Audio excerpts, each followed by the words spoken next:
How we doing, everybody? And welcome into Wisconsin Sports on the Go with Trage. I'm your host, Trage. We're coming back. It's Sunday. It is cold. It is just terrible outside. I can't even say it. It's just terrible outside. It is just absolutely terrible outside. It is right now. I believe it's like -5 or -7. Feels like -15. Like it is just ridiculous right now out there. But hey, it was a good weekend.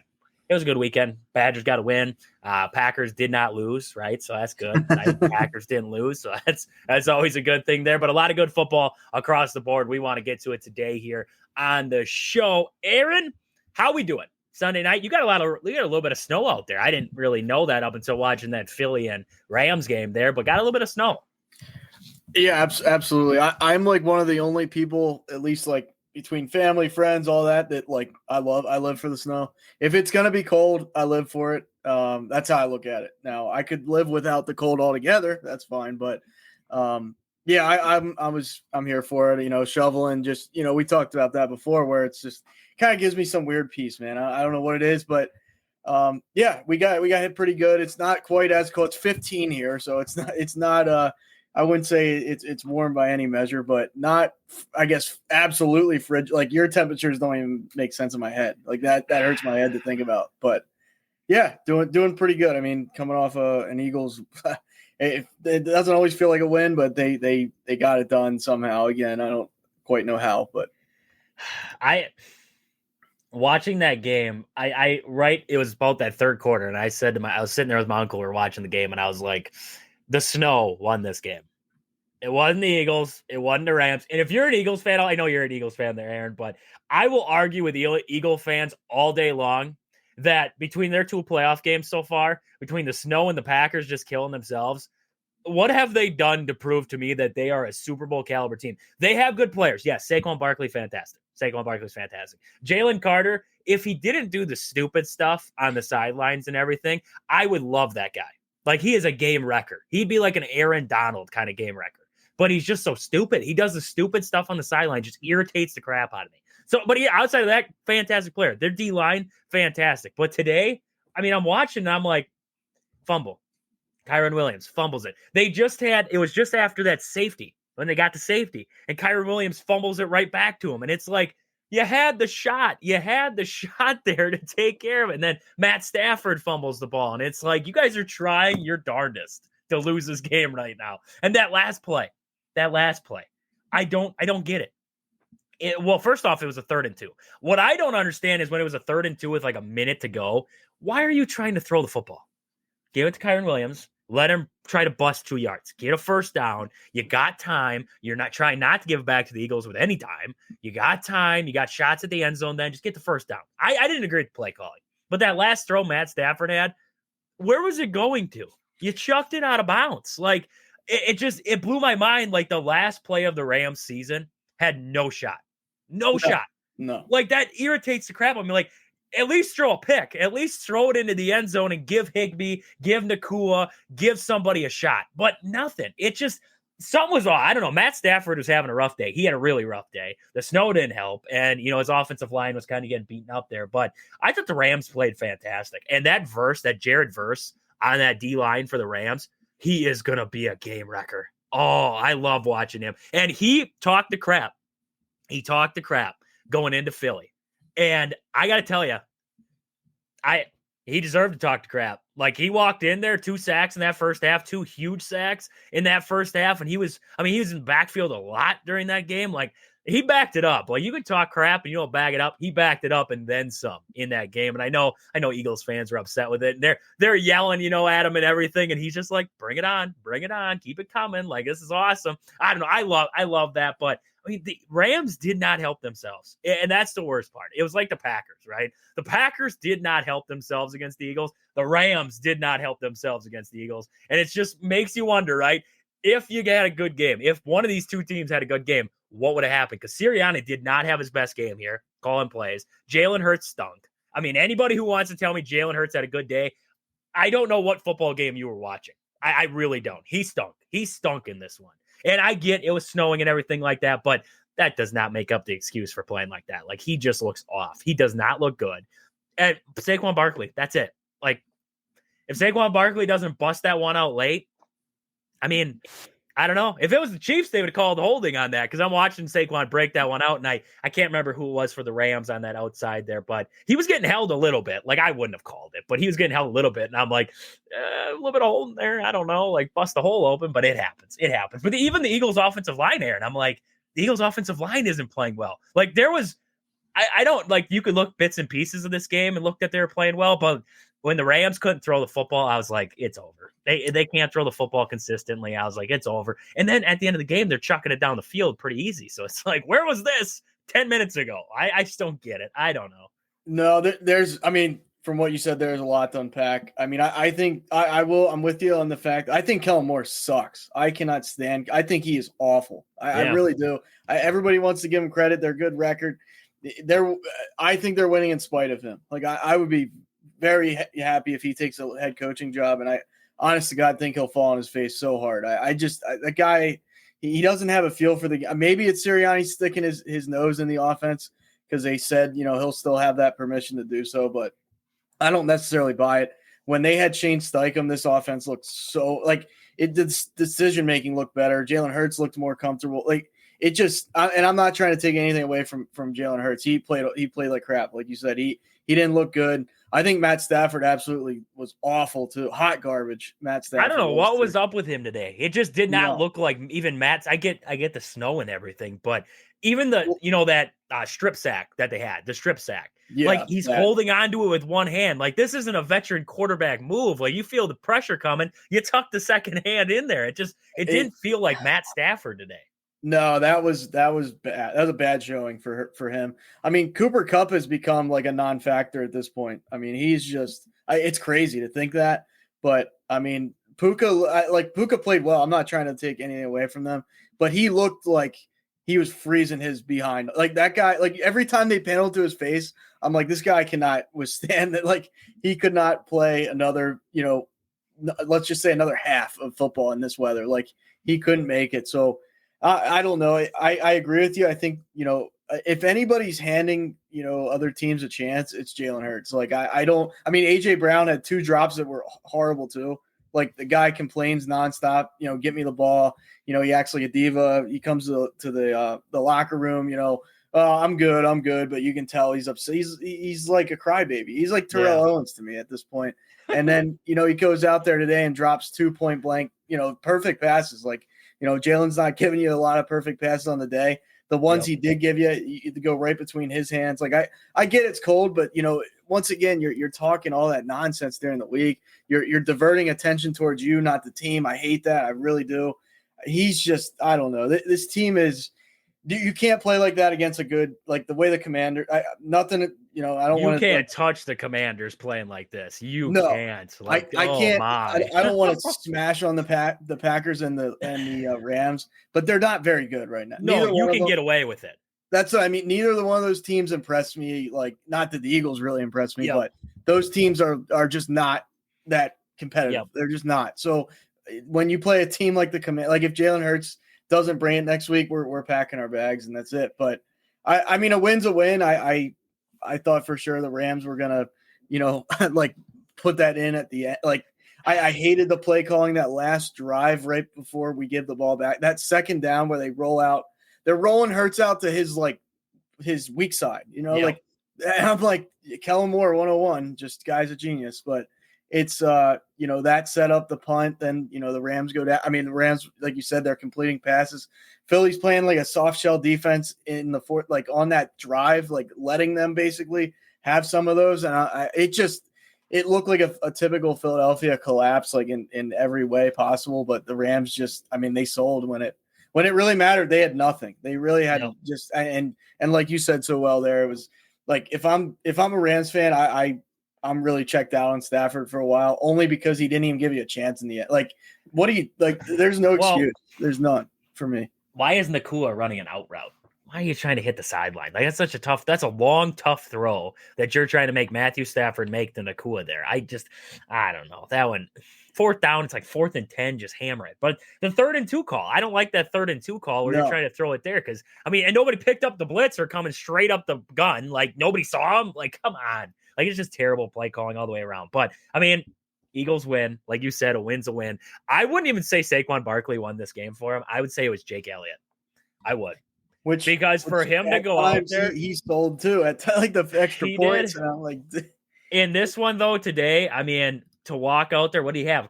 He had a couple field goals there, didn't he? Yeah, three. I think 3 of them. Yeah, he was 3 for 3, 3 for 3, and 2 of them were in the snow where they had to clear him a spot. Like that's impressive. That's impressive. I know it wasn't from deep, but in the snow, that's hard to do. And I mean, put it on your snapper and also your holder there too. Because I was watching, and they showed the replay. I'm watching the holder catch that ball and have to put it down perfect, and it's like that's hard to do regular. That's even harder to do when it's snowing. Like that's hard. And to see him, it was perfect all the way through. Like Jake Elliott had himself a day. I mean, yeah, the extra points that it really irks you a little bit, but you take away 2 or 1 field goal in this game, and it's completely different. The Rams, 1 less field goal, right? The Rams, all they had to do was get in the field goal range then, and they could have tied it and went to overtime. So it completely changes this game. So Jake Elliott had a good day there, but yeah, like you said, I mean, you're not beating the Commanders playing like this. You're not. After watching them completely rout the Lions, I told you, Aaron, in our picks, right? I said to you, I said the Commanders second straight week beat the Lions. I said they could do it. And I was like, I'm watching that game, and they just, I mean, to talk about a good quarterback, Jane Daniels is a good quarterback. Like, that son of a gun didn't blink. I mean, the pressure was on. He's at Ford Field. The fans are riled up. That's a good defense. And they were dialing up blitz after blitz. And to see how many completions he had, I can't remember the stat. I saw it up on the TV screen when I was watching there. But to see how many completions he had when the blitz was on and he had guys in his face and he just dump it off and first down. It was a masterful performance. And I loved it. I loved it. Watching the Lions, I think they got too fancy, right? They threw that trick play in there. I was Jameson Williams tried to throw that one down the sideline to Jahmyr Gibbs, and it got picked off. I was like, why? They got too fancy with it. Jared Goff had one of his worst games at the worst possible time. And we've talked about guys having their worst game at the worst possible time. Jared Goff is suspect of that. But, I mean, I said it going in, that Lions defense, they had one of the worst pass defenses in the league. One of the worst. What did the Commanders do well? They sling that baby around, right? That's what they want to do. Loved it. Loved it there. We got Dustin, good buddy mine, Dustin, in the comments tonight here. He said the North looked ugly the last 2 weeks. Yeah, isn't that something? The NFC North, as great a division as it looked like, we didn't make it out of the divisional round. And the Lions got a free pass to get there, so you can't even count them. All teams knocked out in their first game there. That's something. I mean, that tells you the depth of a conference there. Regular season looked good. Lions kind of bit it in that second round there, but the Vikings and Packers, man, wow.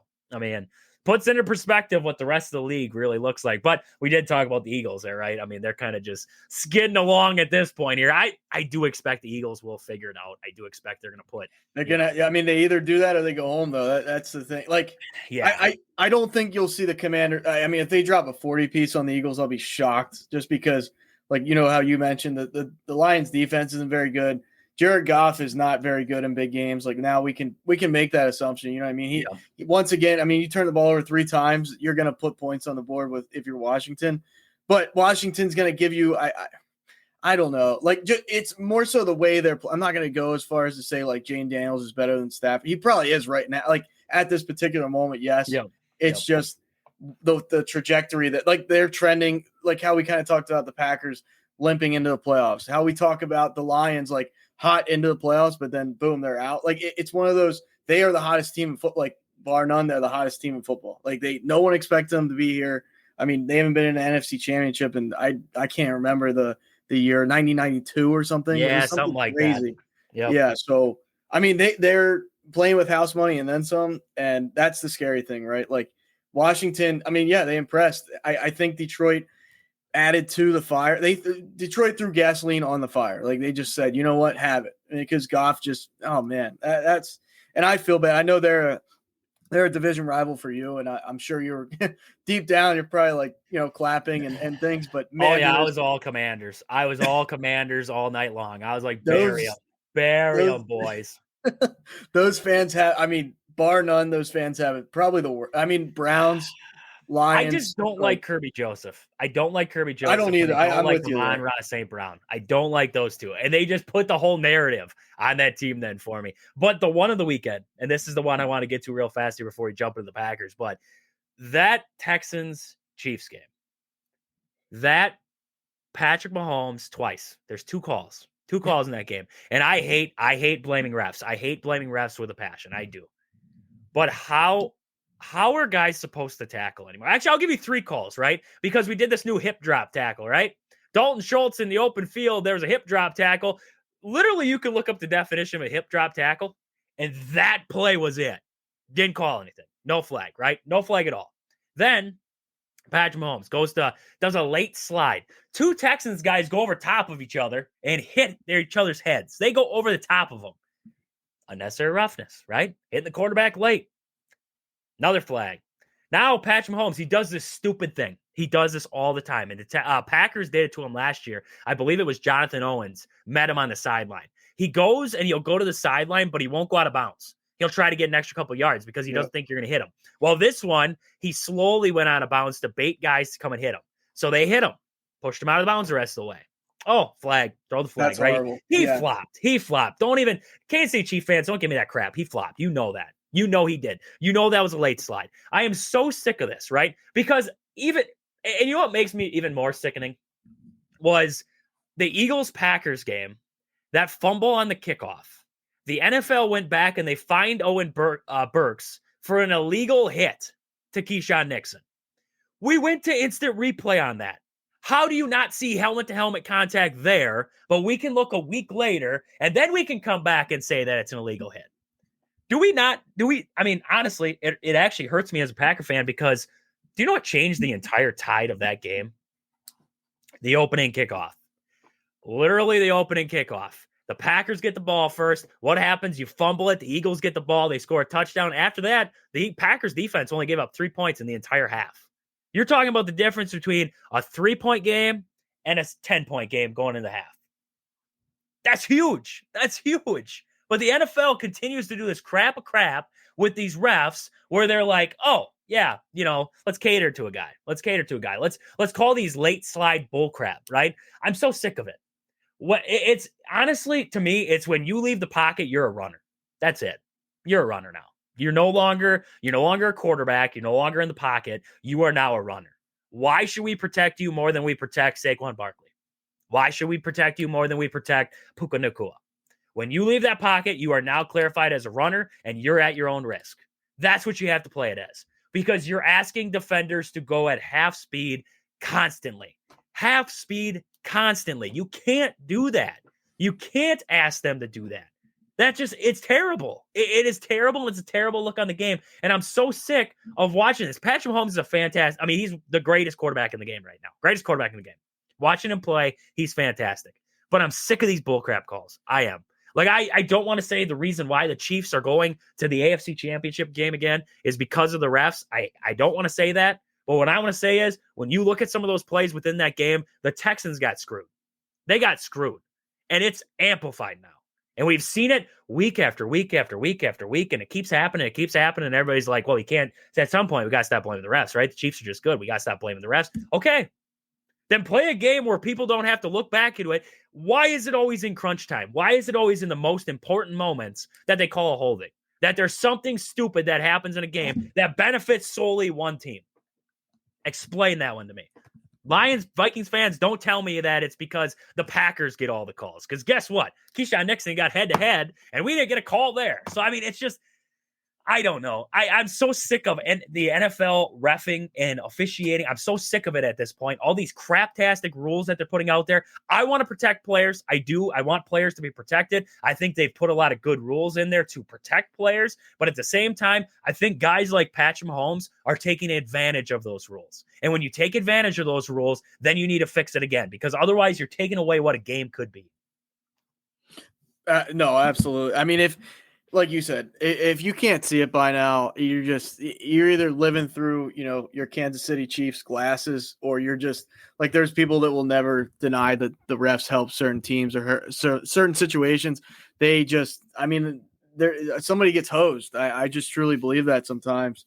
without getting too like in depth on why. But here's an example, like perfect, class A example of the Chiefs just getting calls. Like and like you said, that call where he's like leaning towards the sideline, like I don't want to make it about the Eagles or whatnot. There was a play where Jalen Hurts was like completely out of bounds. Then they ripped him down out of bounds. Like he's completely out. Both feet are out, way out. Yep. And I'm like, okay, they're not going to call that. Like there's plenty of examples. I mean, I'm, watching this Bills Ravens game, like, and I'm not even a big like Lamar guy, whatever, but there's plays he gets absolutely rocked out, right near the sideline. They don't call it. Like he just gets back up. I've seen Baker Mayfield take absolute shots, like he's slammed into the bench, and they're not. But if somebody lays a finger on Mahomes in the wrong time, and that one play, I think he made a complete, or it was an incomplete. He throws it. The Texans guys, like, I mean, he rocks him in the chest. Clean hit though, perfectly clean hit. And he's just looking at he has turned into LeBron to a certain degree. And it's a shame. Like, it's a shame we've gotten there in the NFL. I know it's about protecting the quarterbacks and keeping the guys, in the game as long as possible. But when does it end? Like, if it only gets worse, like it's to a lot of people I know, it's getting unwatchable already. And at the same rate, like I don't know if they're going to do anything about it. It's just he's the golden child now. He's like Brady 2.0. He's protected no matter what, and it sucks, but it's just like if you like I forget, it was somebody on the Texans, Anderson, I think last name there, defensive end Anderson. He's like, we knew we had to play we had to play everybody. We had to play the Chiefs, the refs, and everybody else. So I mean, he's gonna get a massive fine. I expect it, but I respect him for saying that because that's keeping it real. I couldn't agree more. Like he hit the nail on the head. It's the situation now, and people are going to deny it and give you reasons why. But if you watch games and you deny it, I don't go somewhere else with that for me. So. I don't want to take away from the Chiefs. They're a good team. They're a good team. Like Patrick Mahomes, Travis Kelce. Travis Kelce has been playing well in the playoffs. Like I don't want to take away from what they are. But why is there so much controversy after every win? Why? Why does there have to be so much controversy? Because of it. Win a football game straight up. That's all we're asking for. Don't have the refs. If you're the NFL, stay out of it. Let the game go on its own. Let it go on its own. We did have one across the Texan line. They said that he did the LeBron going out of bounds there. So they're in agreement with you on the LeBron. But Dustin brings up a good point there too. In that Lions game, Jared Goff on that interception. You're not supposed to be able to hit a quarterback if he's not going after the guy with the ball, right? You're not supposed to be able to hit the quarterback. They went and cleaned his clock. He went out with a concussion. Well, didn't go out with a concussion, right? But ended up in the medical tent after that, and Teddy Bridgewater had come in. But went straight to the NFL. I think it was Mike Pereira I don't remember who was the rules analyst that they had on the game, but went straight to him, and he's like, yeah, that's supposed to be a flag. Like, that's a flag all day long. Like, you're not supposed to be able to hit a quarterback if he's not going after the guy who just picked off the football or anything like that. And no call. Jared Goff just gets lit up, ends up in the blue tent, no call. And I guarantee you, we're going to wait. And in a week from now, they're going to come back and they're going to say, oh, the NFL has fined so-and-so for the hit that he had on Jared Goff. Great. What does that do now? Right? Lions fans, how does it make you feel now? Right? Packer fans, how does it make you feel now that Owen Burks got a fine for hitting Keyshawn Nixon head-to-head, but, a legal penalty, right? It's a penalty in the game of football. And we're supposed to call this. We're supposed to be protecting players. No crown of the helmet going down. But Owen Burks gets a fine a week later.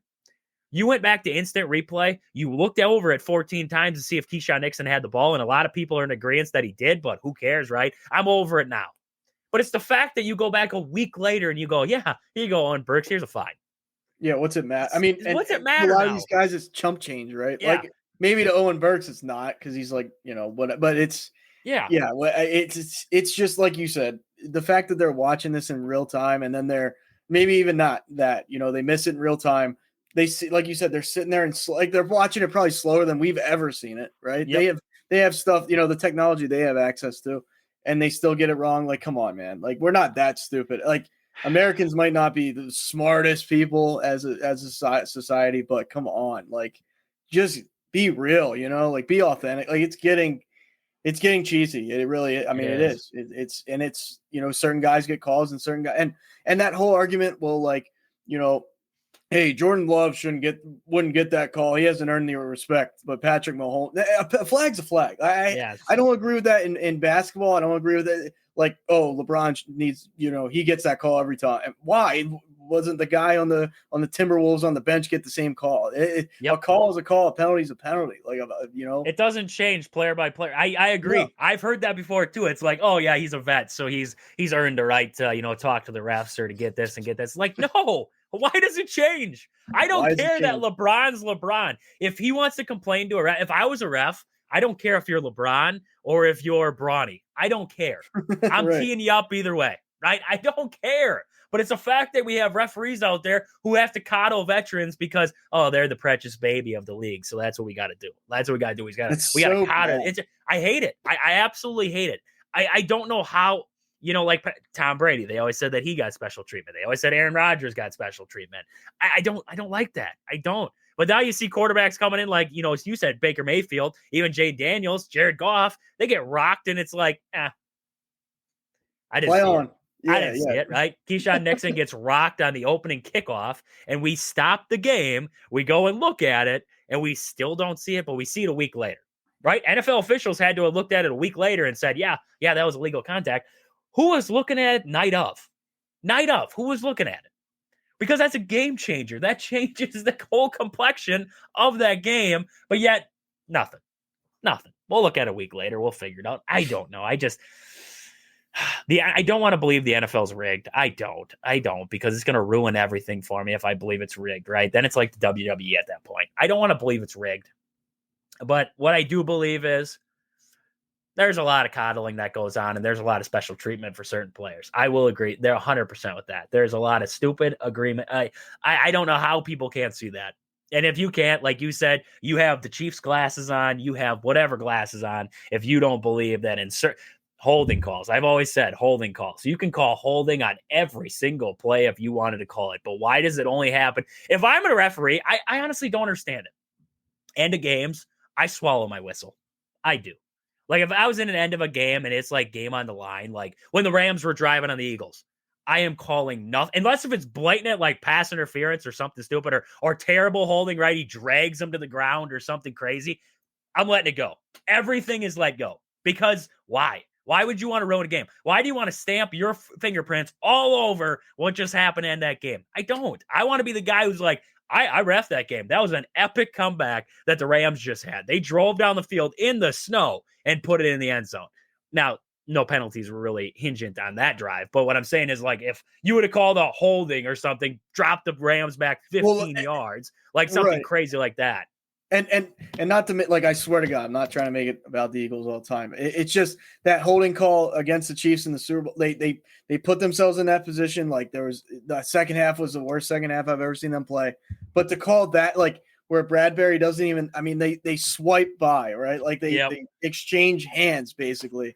And to call that there, and the ball wasn't even close to catchable. Like Mahomes just was like, I'm gonna throw it there because I saw that for half a second. Like that is so bush league to me. And like I said, I'm coming from an Eagles fan, and that was like that's the ball game. But come like when it comes down to a call like that, that's holding, like that's pass interference.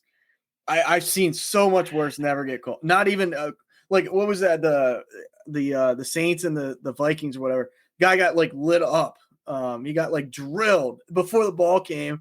And like no flag, and then the referee's standing right there, and he saw it happen. Like they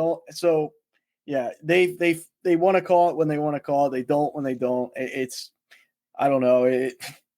People are still gonna watch. That's the thing. It's just they need to, in my opinion, they need to fix it. But until there's like millions of people not watching it, they're not gonna fix it. So no, why would you? Why would you? You still can make money anyways. But yeah, and people I think the NFL loves the contract. Like I think they love that people hate Mahomes. They hate Taylor Swift. Like I think they thrive on that. So he's the new villain. He's the new villain in the NFL, and you need a villain, right? You need a villain in every league, and that's who it is right now. Right now, mine's the Eagles because they should have lost twice already, and somehow they keep moving on. So they're my villain at this point here. It's just like Aaron, I know you love the Eagles, and I know we're gonna get to an ad break here, but I know you love the Eagles. I know you do. It's just man, oh man, if there was a more deserving, a less deserving team at this point, I don't know who it is. Like the Commanders, they worked their way to this point. The Lions had a bye, but the Eagles, I mean, the Packers laid an egg. They sucked themselves, right? 3 interceptions by Jordan Love. You had, fumble on the opening kickoff. And then you have the day with the Rams. Matthew Stafford fumbles twice. Kyron Williams fumbles once. 2 lost fumbles there. And then you also had the fumble when if Kyron Williams would have held onto the ball, I know he recovered that one, but if he would have held onto the ball, would have been a touchdown. Instead, he fumbles it backwards. They have to go back and get it, end up with a field goal. I mean, so many things that couldn't go the Rams' way. And it's just like, oh man, like, well, I mean, the Eagles are winning games, right? They're winning games, and that's what matters. But at the same time, it's like everything that could go wrong for the opposing teams is going wrong for those opposing teams right now. Just at least sit with this is we have 1 Super Bowl. It took everything to get the one we had. So it's not like it's like we're the Lions, but we've just had a little bit more success. You know what I mean? Like it's not like we're some powerhouse like New England team that was getting every call. I mean, they come up with a call for the tuck rule. That is the most atrocity. You know, that's one of the biggest atrocities ever in the NFL, in my opinion. You know, the Raiders had that game in their grasp and they get ripped it out and they make a rule after the fact. So I'm not here to you know, if you don't want the Eagles to advance, I get it. I understand. But at least like we get punched in the gut time and time. Like, and our own team does it too. Our own team does it. So I don't hate the Eagles. I don't hate them. I just think all the Eagles fans out there that I have to listen to right now tell me that, oh, they're playing such good football right now. And they're doing this well and this well. And it's like, yeah, but Jalen Hurts is sucking. And I still don't trust you can't trust the receiving core if you don't have a quarterback to throw to them. So there's that. The offensive line looked awful today. They didn't look good. They had times, they had moments. But outside of that, I didn't think the offensive line looked good. The defense, the front 4 looked good. But after that, Zach Bond looked good. Don't get me wrong. Zach Bond always looks good. But the secondary, Wisconsin guy, I was got to give him his props, right? Today, I was like, my uncle and I were sitting there. I was like, he's like, yeah, Zach Bond, got to cheer for him, Wisconsin, right? I'm like, today, I don't know. Where he's crossing lines. Like, still like him, but dude, wrong team, all right? Like, wrong team there. But the secondary for the Eagles still gives me nerves right now. So it's like, if you're an Eagles fan out there and you're like, this Eagles team is rolling, like, pump the brakes, boys. Pump the brakes. You ain't beating the Chiefs and the refs playing like this. That's all I'm going to say. Got to play those refs.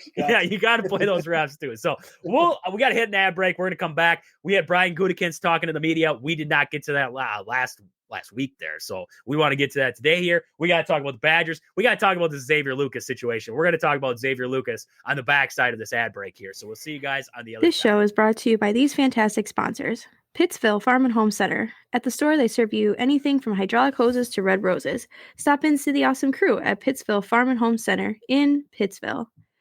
Next, we have Sport and Spine Clinic of Greenwood. Have you been injured recently, whether it was at work, shoveling snow, or mowing the lawn? Stop in and see Chad at Sport and Spine Clinic in Greenwood. He will get you right, get you back to work, back to shoveling snow, back to mowing the lawn, doing whatever you were doing, feeling better than ever. And then we have Game Day Supply in Onalaska. Do you have a sports club or team? Are you looking for some sweet custom uniforms or apparel? Check out the awesome crew at Game Day Supply in Onalaska to help your team get the sweetest gear. I just saw across Twitter there that Zadarius Smith is no longer satisfied with the direction of the Lions. So he will now be joining the Chicago Bears because he's dissatisfied with the Packers, the Vikings, and the Lions now. So he's going to go to the Bears to beat up on all 3 because he's psychotic like that. So just saw that across Twitter. Did not see that he's going to the Bears. Just saw that he's dissatisfied. So he's only got one team left that he can go to beat the crap out of the other one. So we'll see him with the Bears next season there. So Aaron, let's get into it. Xavier Lucas, the guy, the saga that keeps on giving, keeps us here, keeps us just loving this. The Xavier Lucas saga continues. UW came out and told us their statement. So did the Big Ten. So now we got the Big Ten involved too. The Big Ten Conference stands in full support of the University of Wisconsin regarding the contractual agreement between student athlete Xavier Lucas and the Wisconsin football program. As student athletes become active participants in revenue sharing, it is critical that agreed to obligations be respected, honored, and enforced. In light of the current law and associations enforced in light of the current laws and association rules, information suggesting tampering and contract interference in the case by the University of Miami is very troubling. These actions undermine the efforts of its own conference as the ACC continues its collaboration with other A4 conferences in developing a sustainable framework for college sports. The situation is just the latest example of a critical need for substantial governance reform. So the Big Ten Conference is now backing the Badgers. I love that. I love that the Big Ten said, dude, we got your backs. We understand what you're fighting for. We got your backs there. And I have Wisconsin's statement here too. As UW. So they said, we are disappointed that Xavier Lucas has chosen to withdraw from the University of Wisconsin. He has been a valued member of the football program. We were looking forward to helping him continue to grow as a student, a person, and a football player. On December 2nd, 2024, Xavier and Wisconsin Athletics entered a binding 2-year NIL agreement reflecting his strong commitment to continuing with the university. We understand that he has also executed a separate agreement with the Varsity Collective. His agreement with Wisconsin Athletics included substantial financial compensation for Xavier under the terms of the agreement between Xavier and Wisconsin Athletics. It remains in effect and enforceable. Badger student athletes who have signed these agreements expect Wisconsin Athletics to honor the terms. In turn, Wisconsin Athletics relies on student athletes' representations in signing these agreements that will do the same. A request to enter the transfer portal after entering into such an agreement is inconsistent with the representations and mutual understanding of the agreement and explains the reason for not processing a transfer portal request under these circumstances. So basically, it goes on to talk about, everything they had to do in there. But, well, we got our story. We got our story now. We know that there's a contract. We know that it was in place. We know that it binded Xavier Lucas to the university for 2 years. And Xavier Lucas tried to dip. And he did. He withdrew from the University of Wisconsin because they wouldn't honor his transfer portal. So he withdrew, and he is currently enrolled in Miami. So he enrolled to the University of Miami now. I love it. I love it because that boy ain't going to play a lick of football down there until this whole thing's figured out. He ain't getting in for spring practice. He can't transfer. He legally has not transferred yet to the university. So I don't know if he can sign up for football at this point here. So the University of Wisconsin, they came out and they said, dude, we got you signed up for 2 years. You agreed to this. We agreed to this. You have money coming from the Varsity Collective too, and you're going to try and back out now. They're sticking to their guns. They're not. And the best part is I had to see that numbnuts over there on Twitter. They're his Twitter lawyer, right? The guy who is the NIL director down there, whatever you want to call him. He teaches NIL and everything about it down at Miami. He came out and he's like, Wisconsin doesn't have any grounds to stand on and everything like that. They can't hold him accountable to this and everything like that. And I wanted to tweet back to him and just say, dude, do you think the Big Ten lawyers and Wisconsin lawyers wouldn't have told Wisconsin or the Big Ten not to get involved with this if they thought this was going to end poorly for them? The big money corporation, as in the Big Ten, wouldn't have stuck their nose into it and would have said, Wisconsin, you're on your own. We don't agree with you. We're not in agreement with you. You don't have a case here. We're not going to back you, right? Why would the Big Ten have backed Wisconsin if they didn't agree? If they were like, you don't have ground to stand on. They want to protect their guys, right? They want to protect Wisconsin. So they would have said, you guys got to back down. You guys got to back down. Like, let's just let this go. Back down. But the Big Ten said, nope. We back them. We're in agreement with Wisconsin. We agree with what they're standing on here. And then Wisconsin stands on it. Aaron, I'm telling you this now, this ain't going to end pretty, and it ain't going to end pretty for Xavier Lucas. I don't care what anybody says at this point. I don't, because if anybody out there is trying to defend Xavier Lucas, I want you to put this into perspective for a second, okay? Imagine you're an employer. Imagine you're an employer for a second, and you hire on a guy. You sign him to a contract, right? Contract says, I'm going to give you this amount of money, but you got to play 2 years for me. You got to work 2 years for me, right? You got to work 2 years. And after this was just signed December 2nd. This is after the season, right? So 2 more years. And you didn't even work a day in that contract. And you just said, I want to go. I want to leave, right? How would you feel as an employer, right? How would you feel? These are employees. At the end of the day, this is what I want everybody to realize, and I don't understand how hard it is to realize. When money is being shared, when money's being split around, you are now an employee. You now work. That's your job now. It's plain and simple. You sign a contract, it's plain and simple. I don't understand how these hard-headed people, there's hard-headed people out there because there was thousands of comments on this saying that Xavier Lucas, free Xavier Lucas, he's just being held hostage, basically saying like he's tied up in Luke Fickell's basement. Like that's how they're making this out to be here. There's people out there who don't understand life. Get off your keyboard. Like these keyboard warriors out there who think that they understand things and they want to get behind a cause, right? Let's get behind a cause here. Shut up. Like, look it up. Understand life for a second. Understand contracts. When you're sitting in your mom or dad's basement down there, I'm in my own basement shooting this night here in the den, right? Down in the den here. I'm in a basement, so talking out loud. That's your basement, though. That's the den. It's my basement. I own this basement, right? But when you're sitting in your mom and dad's basement, you're like, oh, this poor little fella. Oh, this poor little fella. Just like, let's get him out of Wisconsin because they're holding him hostage. Shut up. Like, understand something for a second.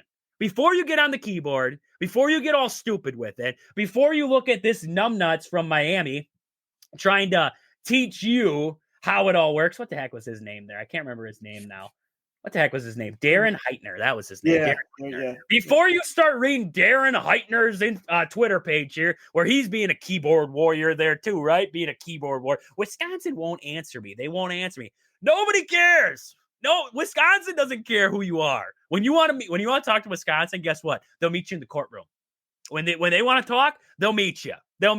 They have no right reason, anything to have to talk to you.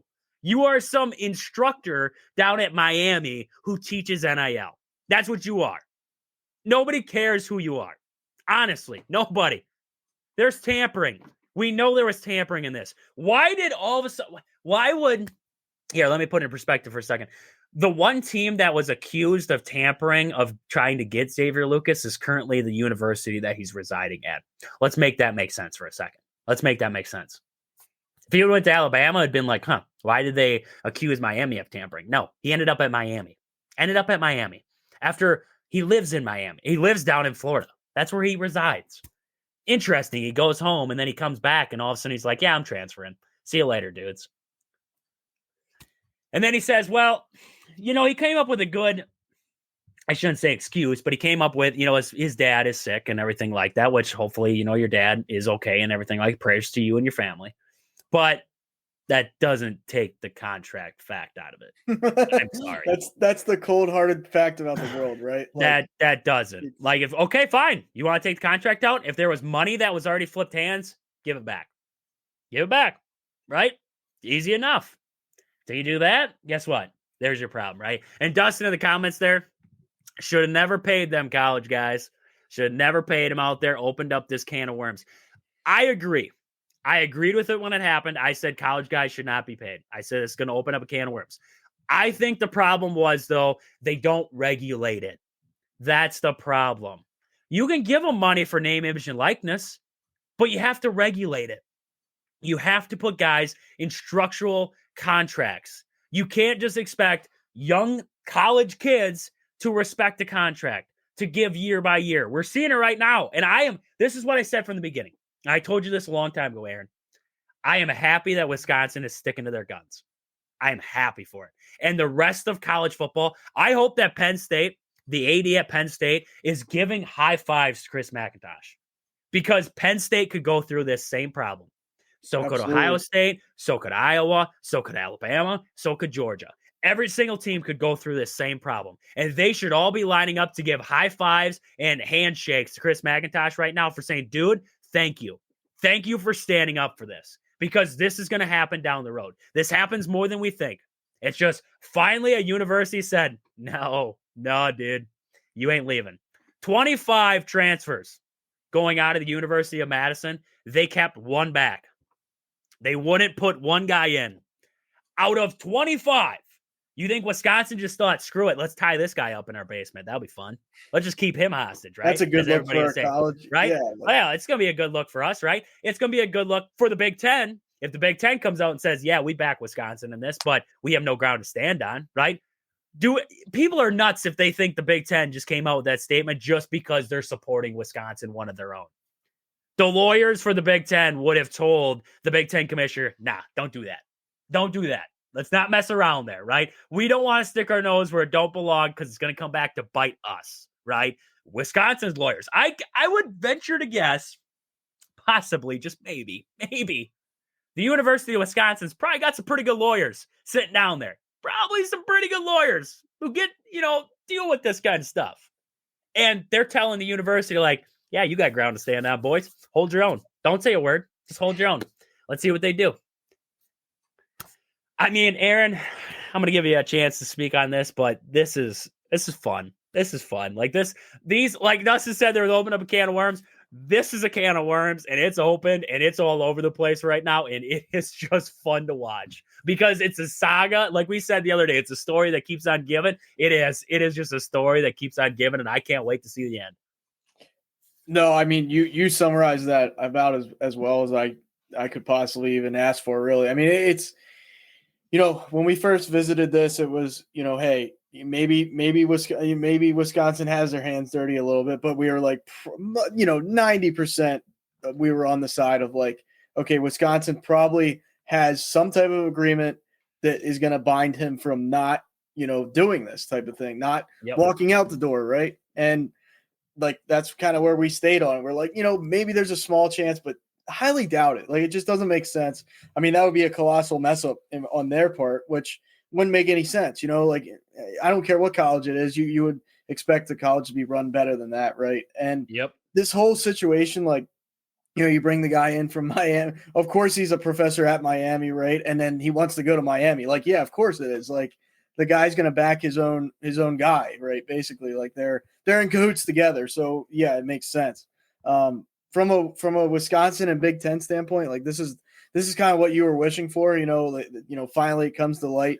Wisconsin didn't make any comments publicly, which is, exactly why, because when you have the upper hand, like, and especially contractually that you're in the green, like what's it going to do you if you say, yeah, well, Xavier Lucas isn't it? Like if you start bashing him publicly, like that just doesn't do you any favors when in a court of law, like the chances of them not winning, right? It's slim to none.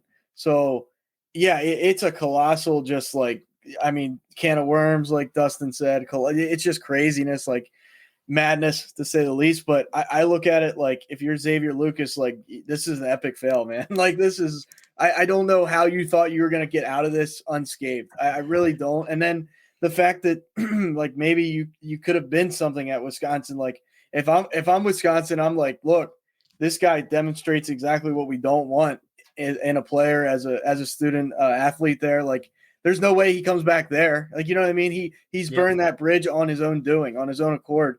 And now it's like they're not going to let him just walk to wherever he wants. I wouldn't be surprised if he can't do anything for a year. Like, that's probably the right move here, because he couldn't contractually get out of it. And then I wouldn't, like, there's no reason why Wisconsin should be on the hook for him at this point because of what he's done. Like, if he's an employee, he's fired, he's kicked to the curb, he's like completely out the building. Like, there's no employer in this country that would put up with this type of stuff. Like, I don't know any, maybe there are, but like, he's just a distraction, and he thinks he can just, I'll dip now. Even though I signed a piece of it, that's like, I have an apartment. I live in an apartment currently, and I sign an agreement, and then I violate like 3 things within a couple months, and I'm like, oh, I'm then staying. Just leave.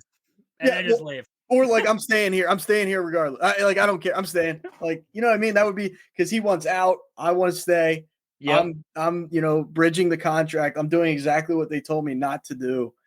And I'm like, yeah, I'm going to, by the way, I'm not going anywhere though. Like, it's like, okay, try that though. Try and see where that gets you. Cause you'll get, police will come eventually. You know what I mean? Like, it's just, come on now. Like, I want all these keyboard warriors just to understand life for a second. That's what I want. That's a quote too. I want him just to think about it, right? And I'm gonna patent that. I'm gonna patent that. Keyboard warriors need to understand life.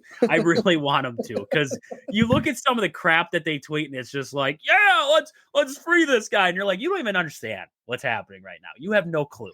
You're just jumping on here because you see a bunch of other people doing it, and you're hoping you get some likes, and you're hoping you get some exposure. Maybe a guy will follow you, right? I gained a follower off of saying free X, man. Just enough of it. Just enough of it, Aaron. But let's go to some good Badger news.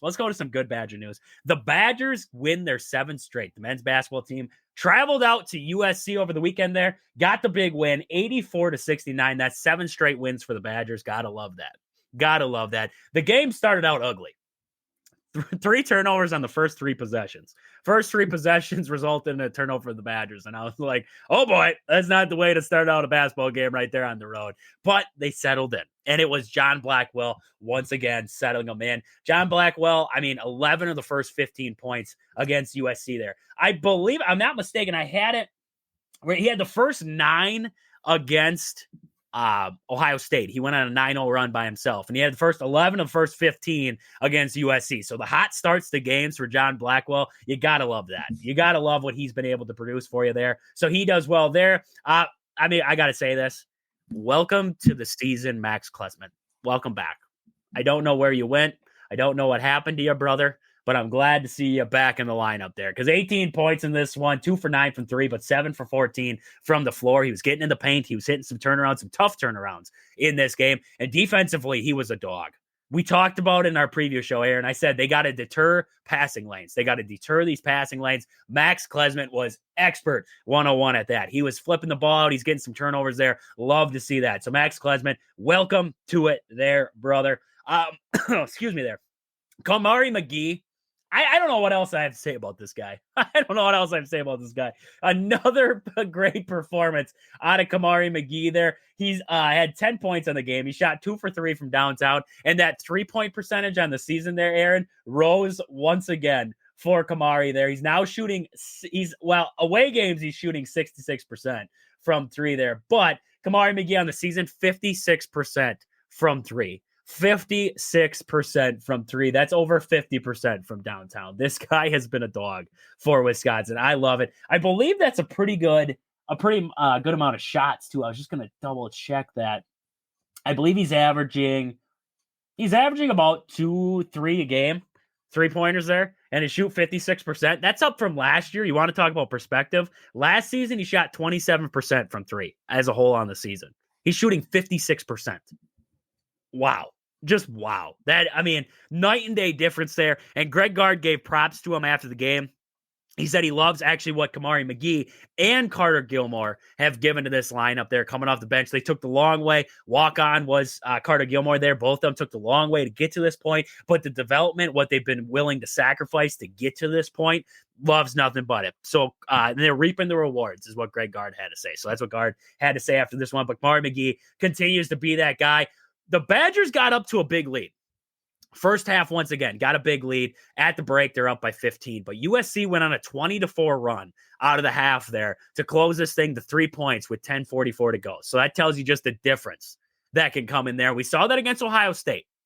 Wisconsin got a big lead going into the half. Ohio State closed the gap. Wisconsin was able to hold them off. This one here, Wisconsin, they buckled down. They got a little bit better there. I thought, and I tweeted it out there. I replied to a tweet, and a guy's like, how can you be mad? Because, this happened and this happened, but yet the Badgers still won. I was like, dude, I said, because when you're up 15 at the break, you don't always have to let the other team come back. You don't always have to do it. You can hold that lead. And I thought the Badgers, when they were able to come back there, what USC was, the offense got stagnant again. There was a lot of just sticking it to one side. The ball wasn't moving to both sides of the court. It was staying on one side of the court. They were forcing a lot of threes. The shots weren't falling, but they weren't getting the shots they were in the first half. They weren't attacking. They were keeping it on the perimeter. They were sticking it to one side of the court. The ball wasn't moving to both sides. I thought Wisconsin just got away from their offense for a while. Greg Gard did speak about it there. He thought the ball pressure, and which I agree, and defensively for the Badgers, first half, intensity, boom, they turned it up. Ball screens, everything. They were after them. Ball screens were impossible. Guys getting downhill were impossible. Second half there, the ball pressure was to start that second half. They weren't getting after guys. USC was able to utilize the ball screens. They were able to knock down some threes there early, and they were able to make that little bit of a comeback there. But the Badgers settled in. They took the haymaker. They settled in, and this is what speaks volumes to me about this Badger team, is that they took that haymaker, and especially on the road. They took to haymaker, and they battled back. In that final 10:31 of the game, they went on a 29-17 run to finish the final 10:31 in this game here. Love to see that. Got back to the offense, settled in. Defense turned it back up. They were fine there. Defensively, I liked what I saw defensively from the Badgers in this one, outside of what we saw in that first little stretch there in the second half. First half, I loved it. Held the team to 27 points on the road. That's hard to do. And then they held the leading scorer, Claude, from USC to 0 for 3 from the field and 0 points in that first half. Love to see that. Second half there, that's where they got a little bit hurt there. So that's where I'm kind of watching. But jumping those passing lanes was huge. And we talked about that in the preview. Klesmit led the charge there. Led the charge. McGee got involved. Steve and Nolan Winter did well defensively to settle things in too, especially in that ball screen. They were right there. So I love to see that there. John Tonje, that's what I want to get to. John Tonje, no points. Leading scorer going into this one. No points. Aaron, this is what I love the most about the Badgers. John Tonje is your leading scorer. He gave you 0 points on the road. You still won by 15. I don't know many other teams that could tell you that. I don't. When you have a collective effort like the Badgers do, with Blackwell, with Klesmit coming along, right? And then you have Steven Crowell and Nolan Winter putting up numbers there, and then Kamari McGee. There's not a lot of teams that have depth like that. Not a lot of teams who have scoring depth like that, right? If you look at some of the good teams, I mean, look at Duke, right? Cooper Flagg, outstanding. But if Cooper Flagg has a bad day, say he gives me 0 points in a game, I don't know. Duke's going to struggle. They're not going to win a blowout. Trust me, they're not going to win by double digits. It's going to be close. They might win, but I don't know if they have the dogs behind it. And that's where I loved Greg Gard gave props to his staff after the game there. He said recruiting-wise, the Badgers, well, the coaches did well recruiting depth positions behind guys that they already had. So keeping that depth where they could go to the next guy and he could come out there and score, like Gilmore, like a guy like Xavier Amos, like a guy like Jack Janicki or Kamari McGee, guys who can interchange and still give you buckets and give you valuable minutes. That's what Greg Gard said. I love that. I love that quote. Getting those guys in the transfer portal, recruiting some guys in to fill those spots. I love that. I love what I saw there. And having your leading scorer, your star, give you nothing and you win that game by 15, that speaks volumes on a team. And you only shot 15 free throws. Remember that. Badgers, all they do is shoot free throws. You only had 15 in this game. Not a very high percentage there. Threes, 9 for 28. Not bad there. But Dustin did bring it up there. Turnovers, man. Turnovers, Aaron. We talked about leading into this. The Badgers had to be careful with the basketball. And they weren't in this one. They got a little turnover happy. They got a little trigger happy, right? Especially early on, right? 3 turnovers on the first 3 possessions. That doesn't help you out at all. But just a lot of errant passes, the little things hurting themselves in these games. So you got to clean that up. But they did, like I said, I mean, you want to talk about a team that turns the ball over a lot too, USC, a team that doesn't get a lot of steals, Wisconsin, 8 steals for the Badgers in this game. So jumping passing lanes, that was huge. Getting fast break buckets and limiting what USC could do for fast break buckets. That was another thing that we wanted to look at there. So I love to see that. We did have one across text in line. Never mind. It went away. I don't know what happened there. We had one across text in line. I can't find it now. So we won't get to that one. But Greg did speak on Max Klesmit. He said Max emotionally has been good. He's been good so far. Like the cold streak has not put him down. And Greg, he always speaks on. He says, if you keep playing hard, you keep getting after it, shots will find you. Shots will find you eventually. And Max Klesmit, like he said, has been playing hard. He continues to play hard. The assists are a big thing of Max Klesmit's game. He had 4 assists in this game here. So that tells you sharing the basketball. But I just had 17 assists. That tells you that they're moving it.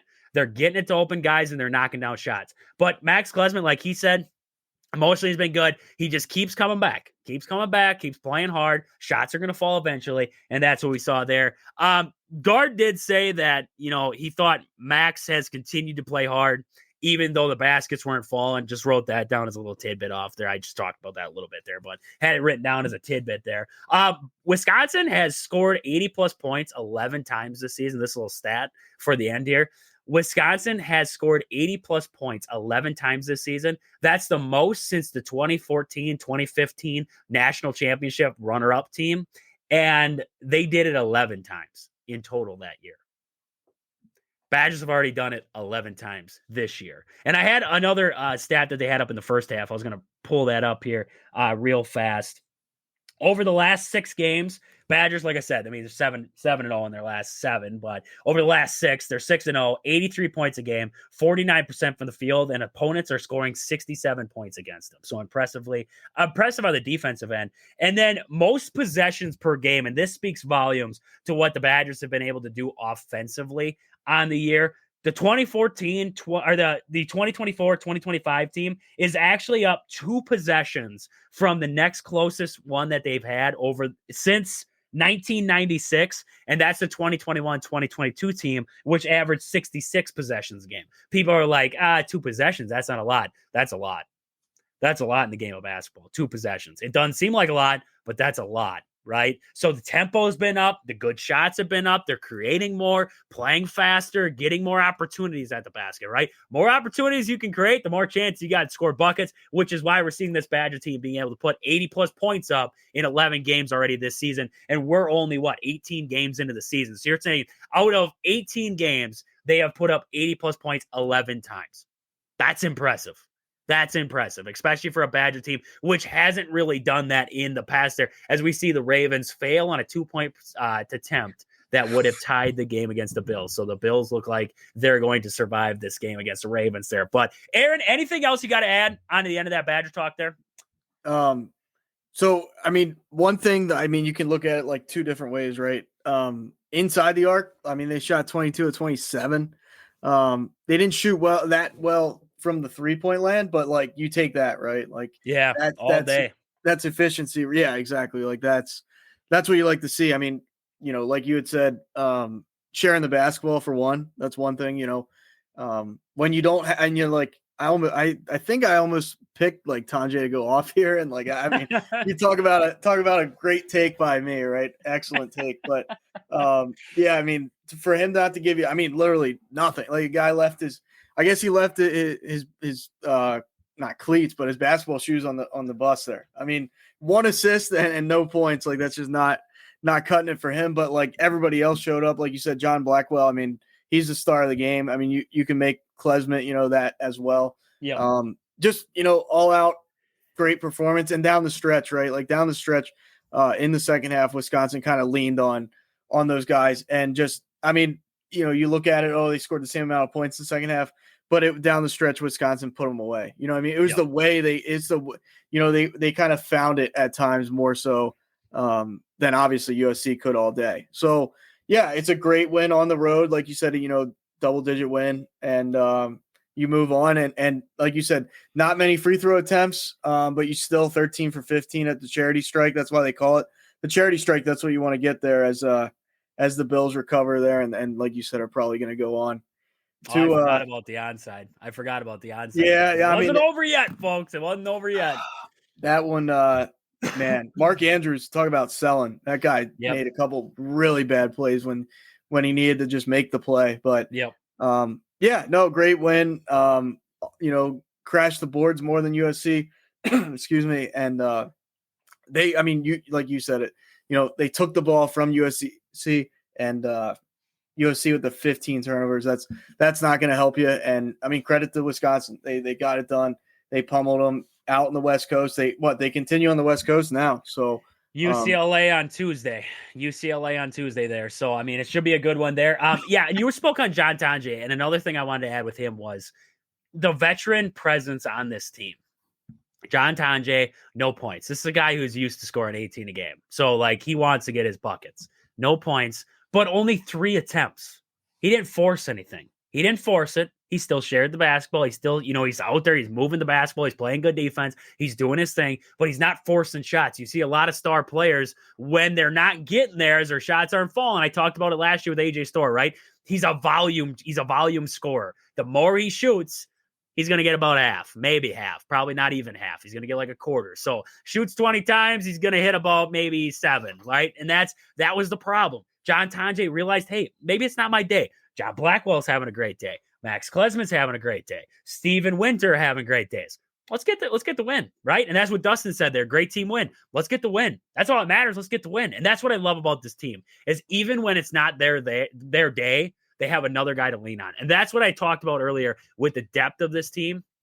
It speaks volumes to it when you see something like this, is that you have the ability to win a basketball game by double digits with your star player giving you zeros and 1 assist. Zeros and 1 assist, unless you want to count turnovers and fouls, but I don't want to count that. Outside of that, the box score said 0 for him. And he still, if you would have asked him at the end of the day, he's like, yeah, good win. Right? We moved on. We got to win, right? So now you got a game coming up against UCLA. That's going to be a good game, I think. That's going to be a heck of a game. Badgers continue this West Coast swing. That'll be... I hate that the Badgers are now with UCLA. I hate that UCLA and USC are in the Big Ten now. 8:30 tip on Tuesday there on Peacock. 8:30 at night. That's just ridiculous. I have to stay up and watch that. Like, just come on now. Can we just have an average start time? Give me like 7. Why can't, even though it's on the West Coast, why can't you start this game at 7? Give me a 7 o'clock tip. I don't need to play on Peacock. Just give me a 7 o'clock tip so I can get to bed at a reasonable time. We got 8:30 tip here for this game against UCLA. Right now, they're favoring UCLA. 57% on ESPN. They're giving it for UCLA in that one. So we'll see kind of what happens there. We'll talk about that one on Wednesday. Wednesday here when we come back. We'll recap that game and see what the Badgers look like there. Going for 8 in a row, right? Going for 8 in a row. See if they can continue on this torrid stretch. But Aaron, we got to get to a little ad break here. We're going to get the ad break, come back, get our fact of the day in, talk a little bit of Packers. I want to get a little bit of that Brian Gutekunst press conference in here. So we'll get to that. We'll get to the fact of the day, get to that, and then we'll hit the end of the show here. So we'll see you guys on the other side of the ad break. This show is brought to you by these fantastic sponsors. Marshfield Motor Speedway, located 3 miles outside of Marshfield on County Road H. Tons of family fun for all ages. Great food, great drinks, great racing. I cannot think of a better way to spend a summer day or night than down at the track. Next is Sports Scene in Marshfield, Wisconsin, located at the Marshfield Mall. Get down there and see Al. He has everything you need, from sports cards, memorabilia, jerseys, model stock cars. He's got it all. Sports Scene in Marshfield. And then we have Peggy Sue Beslick, Century 21. Do you want to find your dream home or maybe looking to sell your current property? Let Peggy Sue Beslick at Century 21 help you with all of your housing or property needs. Like I always tell you, Aaron, new year, new you. Buy, sell, get rid of that clunker. That's what you got to do there. So talk to Peggy down there at Century 21. So, Aaron, let's get a little bit of, we got to get to the fact of the day. I don't want to jip you on your fact of the day. You told me you had a good one today, and I don't want to miss it. What do you got, fact of the day, for January 19th?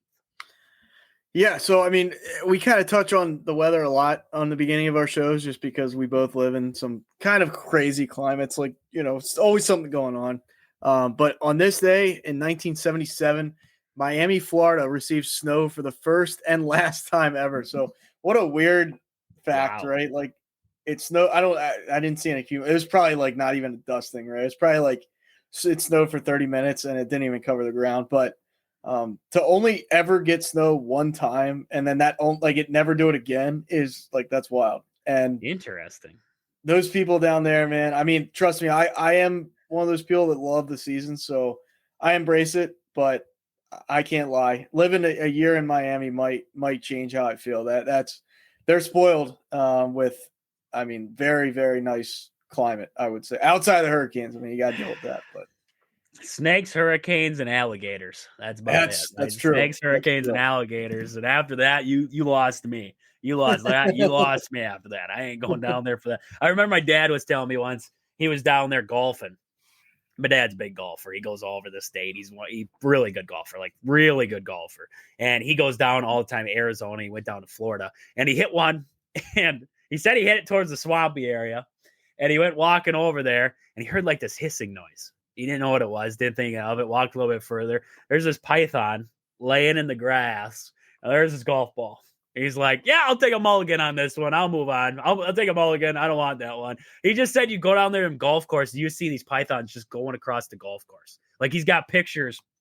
I wish I had it on my phone so I could bring it up. But he's just driving his golf cart down, and there's just this big, I don't know how long of a python, but it's crossing in front of him on the golf course. And it's like, no, I couldn't do it. I couldn't do it. Like there's golfing and then there's that. Like that's too much. That's too much right there. And I know I've seen it on PGA and everything like that. They've had snakes and alligators out there in in the water hazard and stuff like that. It's like, I love hitting in the water hazard with the best of them, but ain't no way I'm going in there for my golf ball if I'm down in Florida. That's all I know. So, Aaron, let's get into a little bit of the Brian Gutekunst's press conference, because he brought up a couple of interesting things that I wanted to touch on today here on the show. So the number one thing that I saw on there was the Jair Alexander situation, because if anybody kept tabs on that, they asked him on the day of locker cleanout.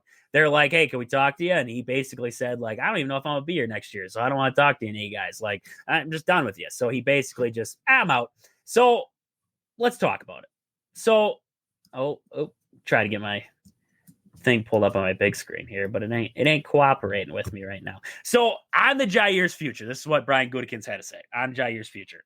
Yeah, I think we'll work through that. So they asked him basically after what he was, freaking out about. They said, yeah, I think we'll work through that. Certainly we can afford to keep him. I know it's really frustrating, not only for him as a player, but us as a club. When you have a player with what he's done, and he's done for us in the past, and then not being able to get him on the field consistently, that's tough. We're at the beginning stages of gathering information as a whole before we start looking at next year and how we're going to lay things out. We could, when he's healthy and he's ready to play, he's a pretty good player. So Brian Gutekunst wants him back. He doesn't think that the relationship is what Jair Alexander made it seem like, right? Because Jair was walking out and he's like, deuces, boys. Like, I didn't get to, basically like, I don't know if I'm going to be here. It doesn't sound like I'm going to be here, so I'm going to walk out of here. I'm not going to talk to any of you guys. And that's not what I wanted to hear.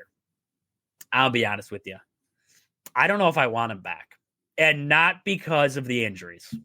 And this is where I think some people might disagree with me.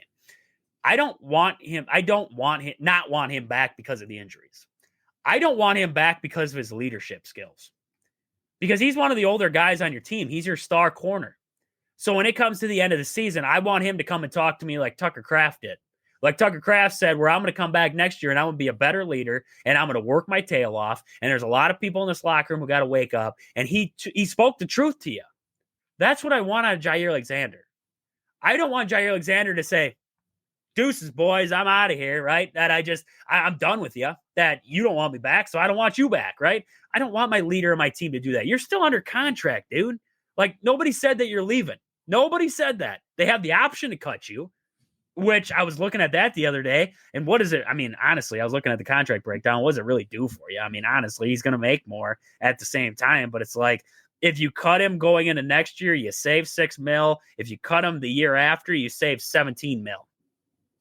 You could keep him for this next year and cut him next and save 17. Like, you'll be fine there. So I don't want him. I didn't want him gone because of the injuries or the injuries and the availability are the hard part, right? I hate that. I wish he was more available. I do. But I don't want him back because he can't lead this team. He can't. He doesn't have the leadership skills. And when you have what is he supposed to be then? He's your star. He's your veteran guy in that cornerback room. Why do I want my young corners that I'm going to bring into this roster learning from that guy? Because they get them same tendencies sometimes. They gather that same information. They're like, oh, this is the way Jair did it, so let's do it like this, right? Let's talk to the media like this. I don't want that. That's a terrible look in the locker room. I don't want a guy in my locker room like that. So, I don't know, Aaron. Is that a far off base? Like to think like that? Like the injuries, they suck, right? But I don't not want him back because of that. When I hear what he had to say after the meeting, or during the meetings and everything like that, that's what kind of puts me on edge. Is like, this dude can't be a leader. And I don't need everybody to be a leader, but I need him to be at least follow in line. And when a reporter or somebody just wants to talk to you, not to give a stupid answer like that, where you're like, basically deuces, like this team doesn't want me, so I'm out. Like acting like the world owes you one and like the world's fallen on you. Like, dude, you didn't get to play. I'm sorry, but you were hurt. It happens. But like, we just want to know you're going to come back next year and you're going to get better. Like the little things. But you go out like that, it's like, I don't know. No, I agree. I wouldn't even like personally. I'm very much like, if a guy's injured a lot, like availability is like number one to me. Like if you're not available, that's a killer. Like there's guys out, and I'm not saying it's his fault, right? But there's guys out there that just they step on the field and they twist their ankle. It's just it's craziness. Like, and he just unfortunately happens to be one. I mean, for me, that would, like, if I'm sitting there as a Packers fan, I'm like, dude, this guy can't stay healthy for more than a couple games, consecutively. Like, that would just irritate me to no end. I mean, if somehow we got him back on a real team friendly deal, that would be the only way, in my opinion. But then, like, this is like the straw that broke the camel's back to me, because once again, like, he's not available often. He's good when he's in there, but how much is he in there? And then, like you said, the leadership skills get called into question.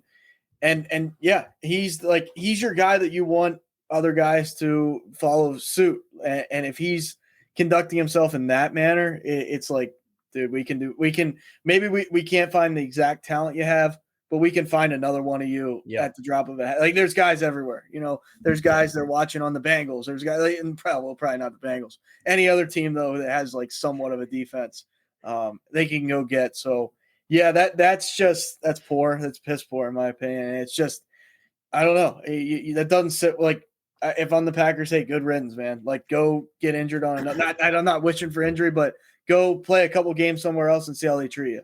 Because maybe the grass isn't always greener too. Like, maybe we tried to give you the benefit of the doubt and you weren't available, and now your leadership skills are suspect at best. And it's just, that's not a good look for a guy that's, it's an unknown where if he's gonna get paid. It really is. So I would just kind of shake hands and say adios to him at this point. Well, and I forgot about this part about the quote. I did research it just to make sure that I had the quote right. He said he declined to talk, saying that he did not know if he'd be with the team the following year, but he also said he didn't have anything good to say. That's what he said. I don't have nothing good to say. That's what irked me the most, was when he said, I don't have anything good to say. It's like, dude, you don't have nothing to say in general right now. All we want to hear you say is, I'm going to work hard in the offseason. I'm going to get my body right. I'm going to get my legs right. I'm going to get everything right. I'm going to come back next year. We're going to kick some pants. Like, that's what I want to hear you say. Step up for one moment in your life. Step up. But instead, I ain't gotten anything good to say. You could have came out and said, hey, you should talk to Evan Williams because he had a fantastic year as a rookie safety. Talked about him. Talk to Adrian Cooper. He had a fantastic year at linebacker. Like, there's so many good things that you could have said. But you decided to say, I have nothing good to say. I'm probably not going to be with the team next year. See you later. And just walked out the door. So I guess that's where it kind of irked me with him there. But he went on to say, so Gutekunst went on to talk about it here. We'll get on with this one here. He went on to talk about Jordan Love. And he said, I know Matt LaFleur has probably talked about it as well. We're very excited about his growth. Not just on the field, but not only as a player, but in the locker room as a leader. I've talked many times about how even-keeled he is. I think his growth and the way he managed our football team has been pretty impressive. Obviously, he went through some things this year, battled through some injuries, and he hadn't done that before. He came out on the other side of it, and I was really proud of him and how he went through it. He's leading our team exactly how we want him to do it, so I'm excited about that. So, I mean, Brian Gutekunst basically telling you, like, I don't waver how I feel about Jordan Love. I know a lot of fans have wavered about it. Brian Gutekunst isn't concerned. It is something to go through the amount of injuries that Jordan Love did go through, right? He had the groin injury. I mean, that's tough, right? You go through injury early on in the season. You don't really get settled in. You have the problems within the offense already. You have Romeo Doubs constantly out on you. With, not his fault, but concussions and everything like that. You constantly have problems. That doesn't help. Now you just go into the offseason. You got to work on the little things, right? And Matt LaFleur, I guarantee you, is going to be, I hope to be all over that, improving that. So we'll see kind of how that does there. But on Jordan Love, Gutekunst is all good there. Let's see here. He said on the Packers needing a number one wide receiver. So that's a hot topic, right? Everybody thinks that the Packers need a number one. Brian Gutekunst, I don't know. He's kind of on the opposite side of the fence with that one. He said, I think historically, if you look at a lot of teams, very rarely do teams have one receiver that's very super heavy with targets. That usually doesn't play out well in the playoffs. I agree with that. I do. You can't win with one guy. You can't. You got to have a spread out. Excuse me there. You got to have the go-to guy, right? Which I think they were hoping Doubs would become, but he didn't. But Christian Watson, you've been constantly battling things with him, Dontavian Wicks, all those kinds of, like, you've been battling problems with it. And then within the offense, right, the play calling I thought was inept. I thought the play calling was bad. So Do you need that number one wide receiver? It's nice to have a guy who separates himself a little bit, right?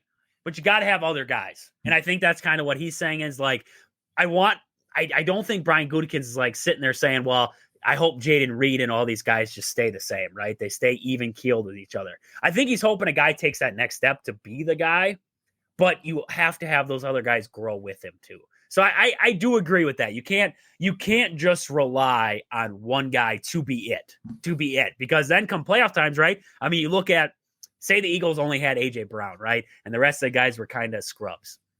What is every good defensive coordinator going to do with their secondary? They are going to put everything they got on stopping AJ Brown, and they're going to say everybody else beat us. And they don't want to look that way. And that became a problem with Devontae Adams and Aaron Rodgers. It was like Rodgers would only look that way. He would only look to Devontae. He wasn't looking for Lazard. He wasn't looking for anybody else. He wanted Devontae. That leads to problems. So I agree. I mean, Aaron, I agree with them that historically, like, you want to win a Super Bowl, you got to have a bunch of guys, right? Julian Edelman, Gronk, you had Chris Hogan. All those guys could catch passes. Wes Welker was there at one point, right? I mean, you had all these guys who could catch passes for you. They were good enough, right? And then you had a guy who excelled, right? But you got to have guys who are right there with them. You just have to have a guy to step forward. And I think the big thing with the Packers is you got to have one of those guys, Jaden Reed, Romeo Doubs, Christian Watson. Christian Watson won't be back till at least week 12, they said, but probably even further than that. Or if you go into the draft, you got to find a guy who's going to take that next step, who's going to become the guy. You're short down. I think the thing the Packers are missing is the go-to guy on 3rd down and 5, right? Who am I going to hit? Who am I looking for on 3rd down and 5 where we are looking to run something for this guy? And I think Tucker Kraft has the ability as a tight end to be one of those guys, to be the go-to guy in those short yard situations, like a Jake Ferguson is for Dak Prescott, or a Travis Kelce is for Patrick Mahomes. Look at what Patrick Mahomes does with some of the guys that he has at wide receiver. And then he's got Travis Kelce. If you can incorporate more Tucker Kraft, and then you have production from Dobbs and you have Reed take a step forward. The drops were a problem, right? Have Reed take a step forward. Have these other guys like Wicks take a step forward. And then maybe you go into the draft, you grab a guy late round or whatever, and he develops into a guy. I think you're fine. I do. I think you're fine. I think you need to see guys take that next step. And I think the problem and why everybody came back to this question was nobody took that step. I think they have the guys. Jaden Reed's a fantastic receiver. He's got a lot of talent. I think he can take that step. It's just a question of, does he? Does he put the work in? The drops were the problem. Otherwise, he had 800 yards receiving on the year. Like he had the yardage. He was getting up there. It's just the drops again were a problem. Dontavian Wicks, drops, right? Romeo Doubs, 2 concussions, did not help. Christian Watson, he was banged up every once in a while, but then the big season ending, and now he's going to be out for a while. But you didn't have that guy take that next step. And I think that's my problem with it. I think that they'll figure it out with what they have. I don't think they're going to go get T. Higgins. Maybe Devontae. I would not be opposed to Devontae. Just a veteran leader in there who can be a guy to instill confidence, instill morale, and help these young guys take that next step. That's where I would look. I wouldn't look to bring in a guy like T. Higgins because I don't see how that's going to be that thing that pushes them up, right? I don't see how that's going to be the one thing that puts them over that finish line. Yeah, I'm sort of in between on that one just because – like, not to say that these guys can't make the next step. I hate relying on the whole like the faith thing where it's like I have faith that they'll take that next step because there's just no, like, I'm not saying they can't, but like when you just kind of like go into a season like we've seen improvement, we're gonna see him take the next step. Like you just don't know. Not to say that he will, not to say that he won't. I just feel like if they go out and get somebody like even Devontae, right? That. Now you have a guy that's like it's going to make everyone better because it's going to force them to be better almost. You know what I mean? Like if you're running it back with the same group and you just expect this guy to step up and that guy, like maybe they do, but it's more likely than not one guy would. I just don't see like a nucleus of guys getting a lot better. Like Tucker Kraft from year 1 to year 2 has shown improvement. Like that's guaranteed. So if he doesn't improve next year, then you're like, okay, why didn't he? Like you expect it at this point. These other guys, like you said, Jaden Reed, like they're promising guys. They're not like, I'm not saying they're bums. Like they're not like trash cans out there, but they're twos. They're twos who you don't know if they can take that next step. Right. Exactly. They're still a question. Like they're questionable. You know what I mean? As far as like being the guy, being like, and honestly, like, that goes back to Love too. Like, okay, how is he going to is he going to play better next year? You know what I mean? Like he's got to play better to put these guys in the best position to win, to excel, to have, success there. So yeah, I mean, I totally get where Gutekunst is coming from. Like you can't just like you said, if you just had like AJ Brown, everybody else is like trash cans, then you're in trouble. But on the opposite side, you can't just not have a guy you need to go to at the same, you know what I mean? Like, and the same token. So I think they're missing like one, like to me, they're missing a guy, you know what I mean? Like they need a dude, like you said, after the Eagles game, they have a bunch of guys. They need the dude, you know what I mean? And Kraft can be that, I think, but outside of that, if you almost design it like the Chiefs, like I'm looking at the Chiefs stats right now. Like I pulled them all up for the regular season. Who led them in yards? Travis Kelce. After that, Xavier Worthy had 638 yards. Now, I'm not saying Jaden Reed is Xavier Worthy, right? Because I think Xavier Worthy and Jaden Reed, they have two different skill sets. But Jaden Reed had over 800 yards receiving. And I think Tucker Kraft had about 700 yards receiving. So it's like, if you have to involve the tight ends more. I think we went through a stretch there. What did we say? Like 3 games where Tucker Kraft had no catches and no targets. Like it was ridiculous. Like Tucker Kraft wasn't even being utilized within the offense, which you cannot go away from a playmaker like that. And I think that's part of it too. And that's why I said the play calling is a problem too. Because when you have a dominant tight end, which we think Tucker Kraft can be as a dominant tight end, he can get you extras, right? I think he was top in the league in yards after catch for tight ends. And that's up there with George Kittle, Travis Kelce, all these good tight ends. So he's fantastic. He's not going to be a home run hitter, but he's going to be a guy to move the chains. And that's where I think they have to utilize him. We're talking about a guy you need to go to on 3rd and short.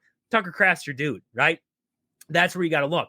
I wouldn't be opposed to bringing in a guy like the Chiefs brought in DeAndre Hopkins. He's on the back end of his career. He's not DeAndre Hopkins of the Texans time, but he gave him good production. And that's where we're looking like Devontae Adams. I don't think T. Higgins is what's going to be the answer. Yeah, you bring in T. Higgins, you might light the world on fire, but you just spent a boatload of money to do it. You just spent a boatload of money to light the world on fire. I think with good play calling and utilizing what you have in-house and then bringing in a guy like Devontae Adams just to be that veteran leadership, I think that takes it to the next level. I think that does. I think they have what they need. You have Josh Jacobs. You have a good offensive line. We know Jordan Love can be elite. We know that they have good tight ends. Luke Musgrave was out for a while this season. You get him back. He's got the ability to blow a top off defense as a tight end. He's got some speed. So you bring him back into the fold. You get Dontavian Wicks right. Jaden Reed stops dropping the ball. You instill some confidence with Devontae Adams coming in, working with these guys. You instill that confidence there. I think the offense is fine. I do. I just think you have to utilize what you have, right? You got to utilize what you have. And that's what we got a couple questions. I'm missing on the text there. We don't mean to miss you guys there. Kyle, nice to see you here tonight.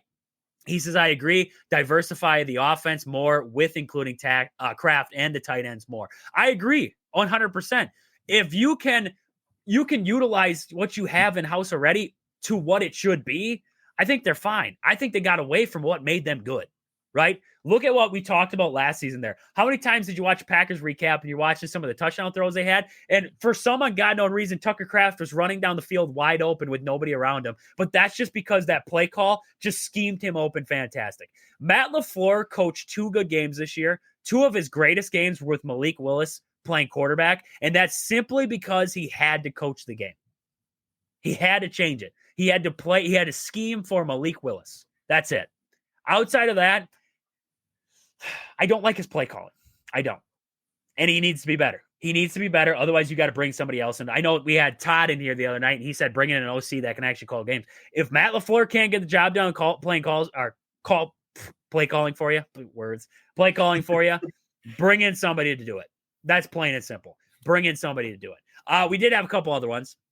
Kyle did say, and I agree with, one guy has to separate and be that guy that Jordan Love needs. I agree with that 100%. I agree with you there, Kyle. He did say, what time do the Ravens play next week? I think it's like 2 a.m. in Korea. I think they play at 2 a.m. in Korea there. I'd have to fact check you there. Dustin did say growing pains with quarterback coach retiring. Tom Clements is retiring. we could see some growing pains. We don't know how much. The thing with it is Jordan Love's footwork got worse this year.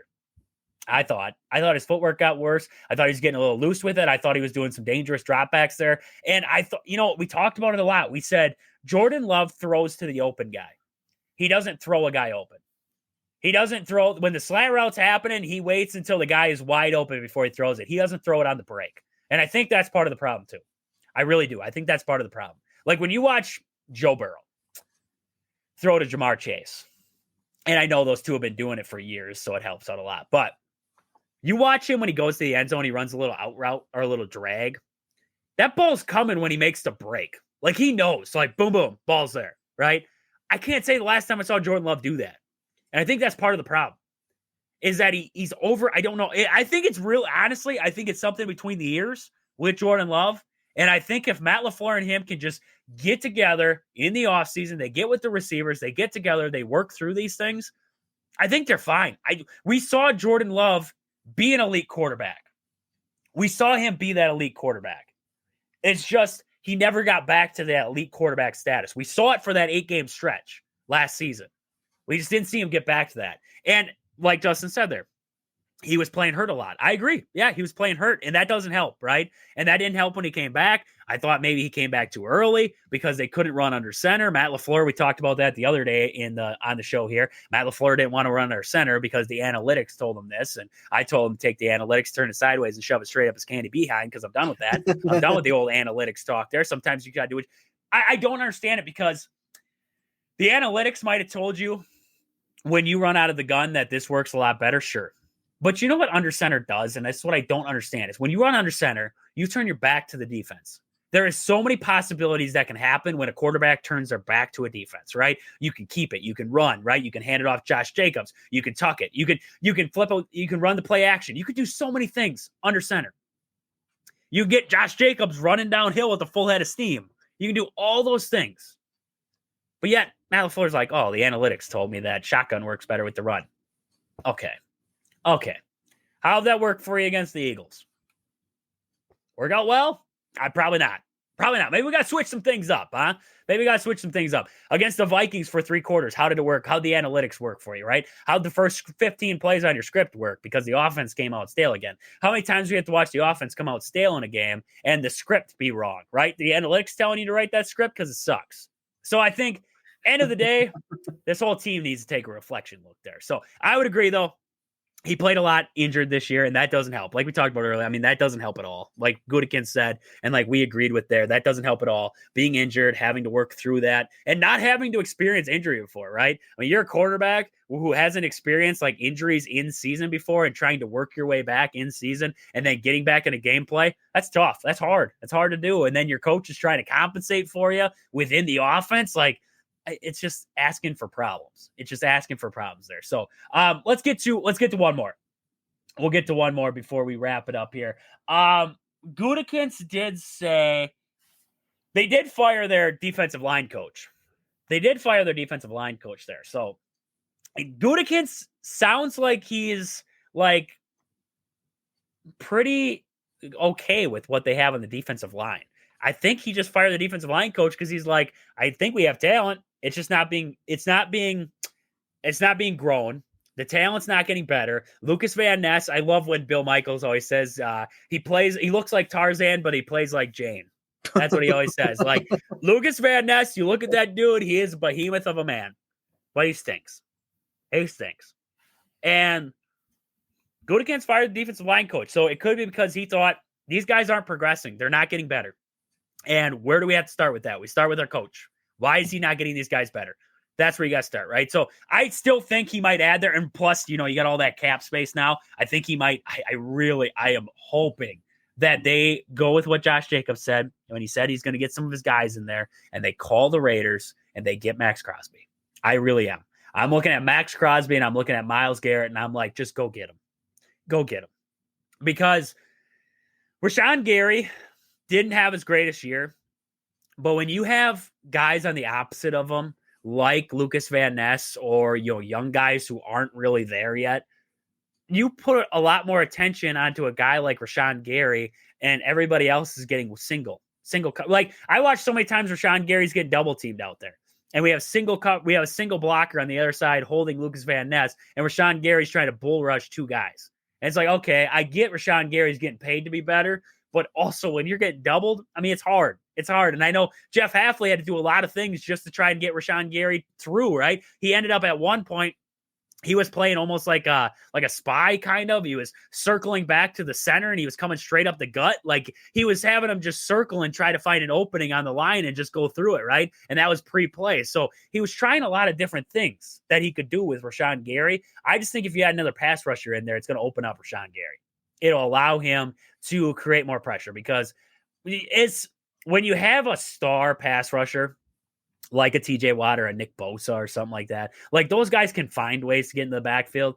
But when you don't have any help, if TJ Watt didn't have any help on the defensive line, like nobody else was creating pressure along with him or helping him out, they would just double him up and TJ Watt would become a non-factor. We saw that in the playoff game. He became a non-factor. And that's what kind of happened to Rashawn Gary. Now, I'm not saying Rashawn Gary is to the level of what TJ Watt is. No way. Like he's not there. But he's still a talent. It's just a matter of getting him help on the defensive line. Devontae Wyatt was banged up. He was never out there. Talking about big money. Kenny Clark was a no-show this year. Kenny Clark was a no-show. You talk about your D tackles there. Kenny Clark was a no-show. And then Preston Smith, I mean, he didn't fit the system. He ended up saying that, so he got traded out to the Steelers there. And then you were kind of trying to fill guys. Brent Cox, you were throwing in. Egabar was, pass rushing. You had guys who were trying, right? But they just weren't developing. And they fired the defensive line coach, so hopefully that helps there. I mean, that's one place to start, right? That's one like if you don't change anything, I'm not going to say you expect no difference, but it's tough to even have a difference if you like it's an area like you said. I mean, if they think the guys in the building, maybe they're not all stars, right? But they didn't take any steps forward and like it's coaching that's holding them back.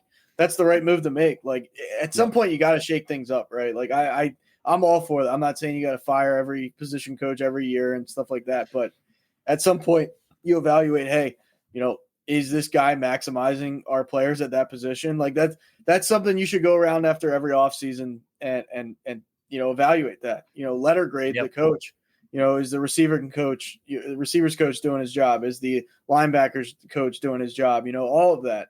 Because all those things collectively, like, they matter more than people realize. You know what I mean? Like it's one of those things that's overlooked. It's, who's your head coach? Oh, if you're in Jacksonville, your head coach, Doug Peterson. Well, it's Doug Peterson's fault. I'm not saying it wasn't, right? But there might be he might have like half his coaching staff might be garbage. Like really, I mean, truthfully, you'll never know, but that stuff matters. And hey, I mean, shake things up.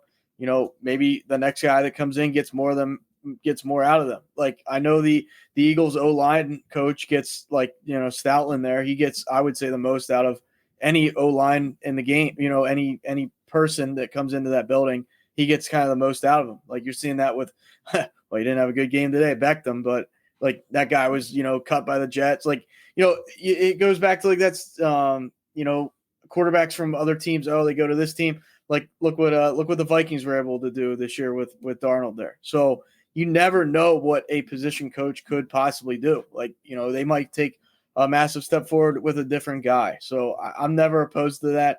You kind of highlighted that all year long. They had their moments, but they were never consistently bringing like those guys outside of maybe Gary. They weren't really, showing up. And it's like, okay, what can we do to change that going into next year? You already addressed that, early on. So, yeah, no, I like it. And it's the problem of if you don't fire the coach, do you accept that your draft was terrible, right? Because Lucas Van Ness was, I believe, if I'm not mistaken, he was a first-round draft pick.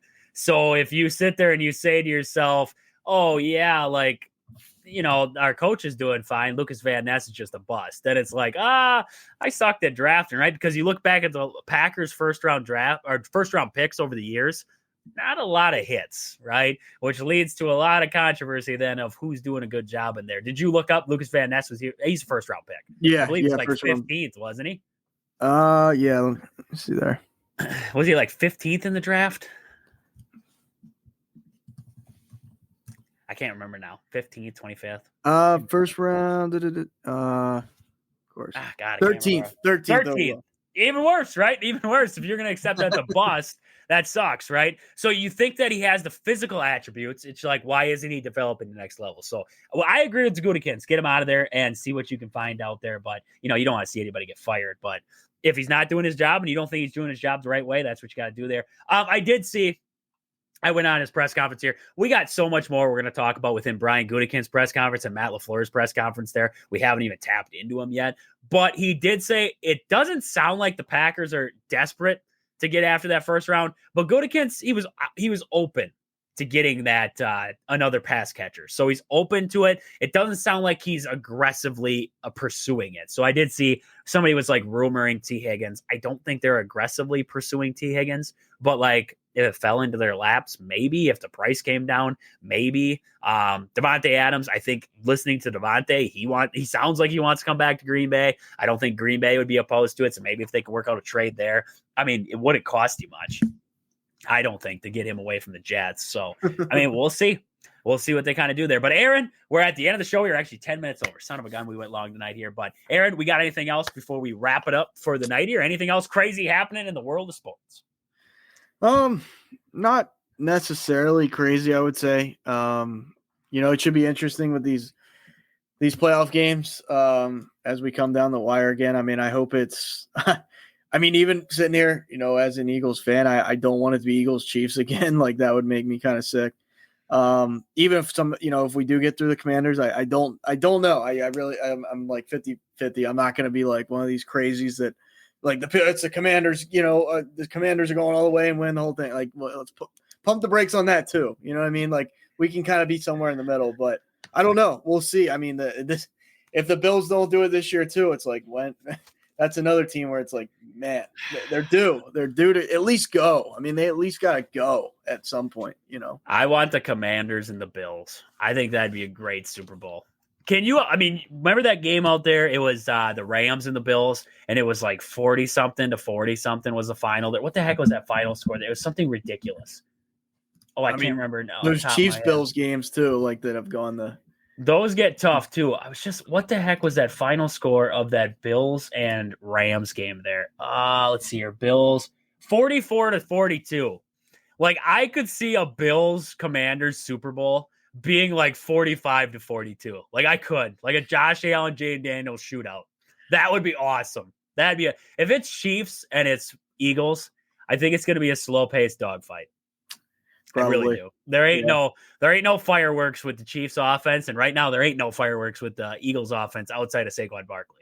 Right now, if you wanted a high-flying Super Bowl, it's Bills and Commanders. Like, that would give you your dogfight.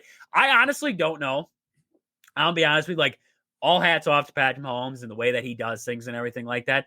I don't know if they have the weapons to win a shootout with the Commanders. Like, if the Commanders came out and they played a game like they did against the Lions the other night there, I don't know if the Chiefs could battle back with that. I don't know if they have the weapons to be able to go back at the Commanders. Kind of like the Lions, too. I mean, the Lions kind of fell for that one, too. But, I mean, Patrick Mahomes probably won't throw as many picks as what Jared Goff did. And yeah, like, my defense to that is, well, with the Chiefs, right? And, with the Commanders, I want to say the Commanders' defense is, like, not great. I would say no. Not great. They have some playmakers. Like, that defensive line is the thing. Bad. And then on the flip side, the Chiefs defense, I think, would get after Jane. Like, he'd be uncomfortable. Like, I'm not trying to take anything away from him. I just think they got handed a lot. And the Detroit defense. I don't know if that guy gets uncomfortable. I'll be honest. That's true. No, that's true. I don't know if he gets uncomfortable. Like, you could throw Chris Jones at him at 100 miles per hour, and I don't know if he moves. Like, I think he throws the football.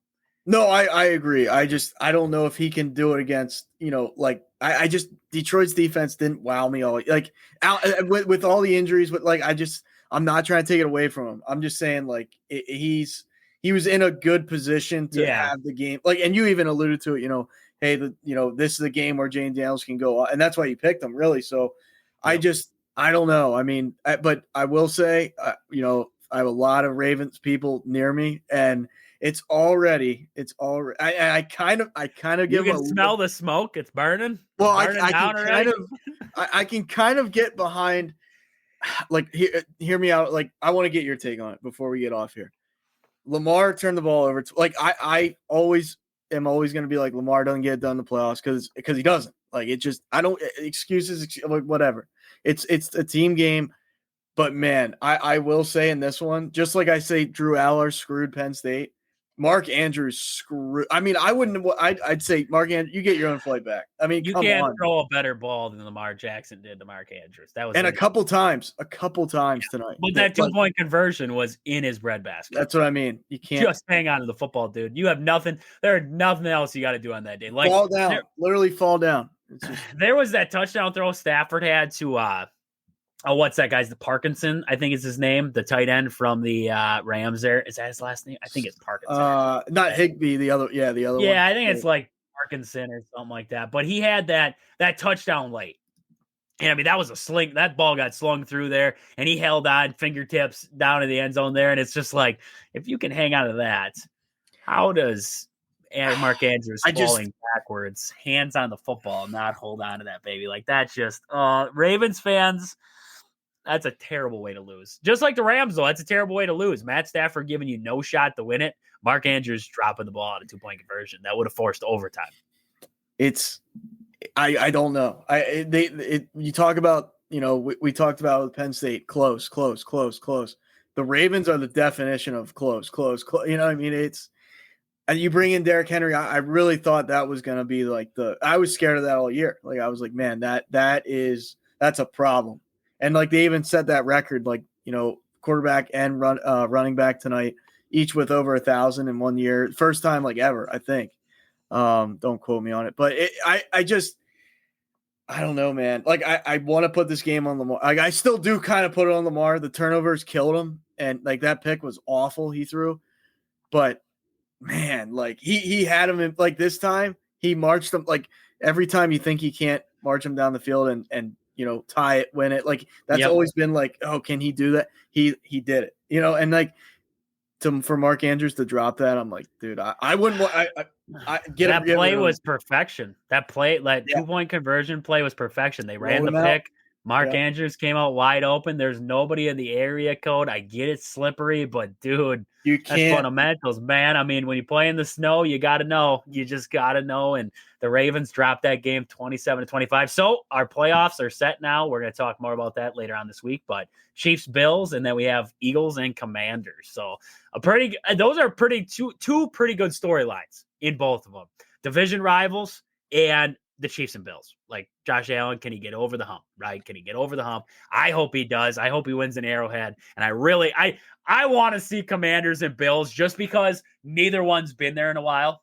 And it just makes for better football, right? Because you have the Eagles or you have the Chiefs, and you have the Chiefs again. It's like that's repeat. And it's like you got the controversies with the reffing and everything like that. If you get Bills Commanders, nobody cares, right? And people care, but it's just like, nobody's got there's not hatred, right? There's not hatred. There's not hatred. You're like, I hope Jay Daniels wins. I hope Josh Allen wins his first one. Like, there's no hatred towards either team heading into that one, unless you're an Eagles fan, right? Unless you're an Eagles fan, you're like, I hate the Commanders. But outside of that, it's like nobody really cares what happens in that one. So, Aaron, we got to get out of here. We ran a little bit long. We got to get out of here. We're going to be back on Wednesday. We're going to talk more about this Brian Gutekunst's press conference, talk about some of the things that he had to say in there. We're going to have more Packer talk, more Badger talk, because the Badgers will be taking on UCLA coming up on Tuesday, so we're going to get into that game. Maybe some Brewer talk. We'll see what we got to talk about with the Brewers there. We're going to get into it all. Kyle, he's in the comments tonight, but he's going to be on the show on Wednesday there. We're going to get him in. We're going to talk about the Bucs because we have not talked about the Bucs in a while. Kyle's my guy. We're talking about Bucs there, so we're going to get into that on Wednesday here on the show. So with that, for Aaron and myself, this has been Wisconsin Sports on the Go with Trage. Thank you all for tuning in. We'll catch you guys. Excuse me there. Back here on Wednesday. But until then, see ya.